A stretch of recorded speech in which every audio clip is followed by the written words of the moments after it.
Туган ил, туган тил, туган жер, туган як.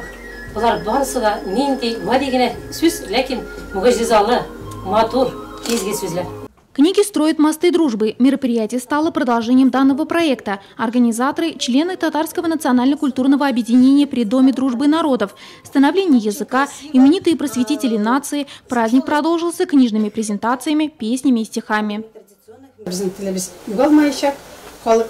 Kütmegine aşılansak da bir taraf vayımsız desek de anlıyor kalık tügeli kendine bizim yine şağılış taptı. Mağrurdesin, mehabbette, iyi mukaddes tuğan til. Sina bulgan mehabbetim bizim bilen tuğan bil. Sindeki asıl sıfatlar küçüp anam sütünden. Tabii beyleniş bilen min senin emmetinden. На мероприятии особое место отводилось творчеству местных ученых, внесших большой вклад в развитие татарского языка, образования и культуры. Участникам праздника была доведена информация об истории шамаилов. Представители разных национальностей с интересом слушали стихи нурлатской поэтессы Фаузии Мухаметовой. Точку празднику поставила песня «Итувантель». Ее хором исполнили гости, члены национально-культурных объединений Нурлата.